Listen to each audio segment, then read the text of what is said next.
and I'm back, and today I'm going to be making a review on the first episode of Dragons: The Nine Realms. So this series is pretty much like a spin-off series from How to Train Your Dragon. It happens I think 1,000 or maybe more years after How to Train Your Dragon, so it's in modern day. And the first episode, honestly, I gotta say, surprised me. I was very judgmental of this thing. And it can still go either way. It can still be very good or straight up awful. But, they'll just get into it. So, the first thing we see is Tom and his mother, and she's bringing him pretty much to this center. It was never really explained why they're going here. The one person said, oh, you have to go to school. But what are they doing here, though? Why is there only 4 of them? How does that make any sense? But you know what? Whatever. They just come there and also meet this woman who is June's mother. And her animations are bad. You can really see because this series had not a big budget. They definitely used the budget on the main characters way more, and the side characters didn't get much justice. But you know what? That's fine. At least we can look at the main characters and be like, yeah, they look good. So, we meet June as well. So she's definitely interesting. So she's interested in, horoscope, reading the future, and stuff like that. Which is, I'm not really into destiny and those kinds of stuff, but as a character for her, that does seem interesting. We meet the rest as well. So D'Angelo, I feel like he really, out of the main crew, got the least here. Because, I don't know, I didn't really get what his character is yet. He's definitely, energetic and, kind of that, chill guy, but I don't really know anything else. We don't really get to see him. But we also have this girl, Alex. So she's hiding behind her tablet because she might honestly have social anxiety, which would be way more interesting than if she's just this little shy girl. Because, I was really scared she's gonna be the boring shy girl stereotype, she's just a bit shy and nervous to talk to people. No, she legit seems scared. She was hiding behind her laptop, and honestly, that's definitely way more interesting. So later, this dude was giving them instructions while they were in the elevator about which floor is what, and honestly, I gotta say, the comedy isn't even bad. It actually made me laugh quite a few times. I really thought the comedy was gonna be the most childish shit ever, but I think they just took the most stupid parts and put them in the trailer. And I didn't like the trailer at all, but comedy in this episode was good. It wasn't, it was cheap comedy, but I like cheap comedy, so it's good.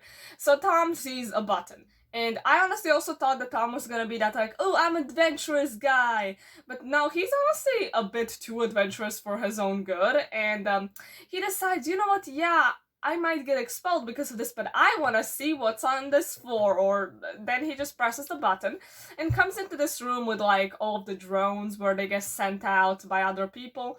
And bad things happen.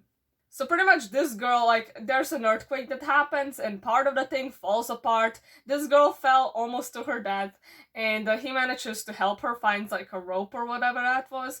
And also that other dude shows up and helps them, that dude that was explaining them things. But obviously Tom wasn't supposed to be here, even though this tragedy would have happened if he wasn't there. But you know what? People are still kind of mad at him, which does still make sense. He shouldn't have gone here. And his mom is also mad, and she's kind of she's pretty chill about this, honestly. I gotta be impressed. She doesn't seem like the best parent. I don't know. She's really letting him do a lot, but I'm not gonna judge her too much. You know what? Whatever. She's definitely an okay character. He also pulls out the Viking helmet, and you can also see in the left bottom corner Viking shield. And he says oh, we come from Vikings. I wonder, do they come from Hiccup's line, or is it just any Vikings? But honestly, that's still interesting. He wants to tell her about oh, I saw something in what was it, the fissure, but obviously his mom gets interrupted. What a unfunny cliche, honestly, at this point. It's oh yeah, main character wants to say something very important, but somebody has to gets interrupted and has to leave. So yeah, his mom leaves, and she's do not go near that thing. But he's but she said nothing about my drone, which, fair point, that is a legal loophole, but he's really living on the edge right now. He decides to go with his drone and pretty much go see it. But also June comes, and this is okay, I'm just gonna say this. I do not want them to end up together. If this moment was supposed to be something romantic, something cute, something I do not want anybody from the main team to be shipped. And if they do end up together, you better not make June a housewife, because let's remember Astrid. First movie, she was great. Second movie, she was still okay. Third movie, she was boring and a damsel in distress. And then we had Homecoming, which she literally became a housewife. We do not need this kind of character development for June. I really hope this moment was just supposed to be like, oh yeah, I just want to be friends with you, which would be nice. Like, there's only 6 episodes to this thing, and each one is like around 20 minutes long. I don't think we have time for a love plot, and nobody needs it, okay? So she decides, you know what, I want to take the drone, I want to see how this works, and you can guess how that went. The drone literally flew into a poor little sheep. So they had to free the sheep, and Tom decided, you know what, I'll go for another flight, because June had to leave because it was getting dark, but he, I guess, didn't care at all, again. So he decides to check it out because he's really wondering, like, what the hell is this thing that I saw? Because, like, it just flew past, like, the bottom of the, I guess, ravine or whatever. And, guess what? He climbs down with no equipment and just... he sees a dragon. He's like, oh, what are you? I mean, this is honestly a pretty cool scene. I like it. This does look very nice. But, like, Tom...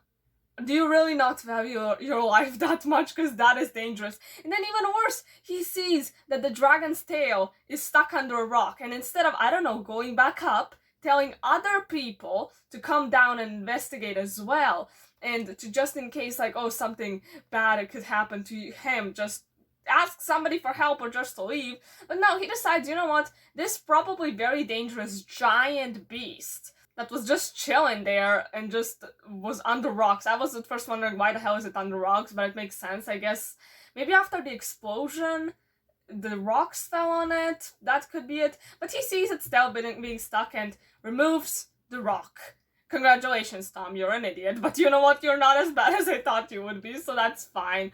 So he almost falls to his death. I'm honestly very impressed that he did not die then and there. It would have made much more sense, but this is a cartoon and he's the main character, so he has the main character syndrome, which means you can't die no matter what. His first interaction with Thunder is not the best. Obviously he doesn't name him yet, and I also like most of this episode was just setting up the world. It wasn't anything like, oh yeah, now you have immediately dragons. No, we had first, we were introduced to Tom, and then June. The other two, not as much yet, but that's fine. And I'm honestly definitely interested in June the most out of the main team. The rest, we'll see. But yeah, he sees Thunder, and Thunder pretty much, like, ruins his flashlight, which I don't know how, I guess he learned he can do that. I'm surprised, like, how can Thunder generate lightning? But you know what this could be? If, like, because we know Light Furies and Night Furies can turn invisible with lightning, which, I mean, actually Toothless did that with lightning. Even though that kind of makes no sense, that kind of beats the point of Toothless being, like, completely black, because I thought that was, like, a camouflage thing, so he could, like, fly in the night. But, I guess he can just become invisible, so what's the point of, like, then being fully black? But, you know what, I'm just gonna call that a plot hole.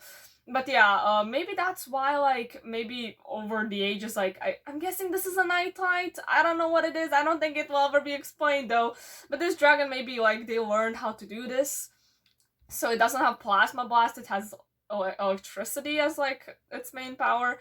But then everything goes black, and that is where the episode ends. So I'm excited to see what's gonna be in the next episodes. I'm also gonna make a review out of all of the other ones, if I'll be able to. And yeah, honestly, I think I maybe judged this too much at first, but I'm still hoping that it goes well, because I enjoyed this episode. I was honestly invested. I was like, wow, this was honestly kind of fun. So you know what, yeah, that will be pretty much it. I hope you enjoyed this video, and bye.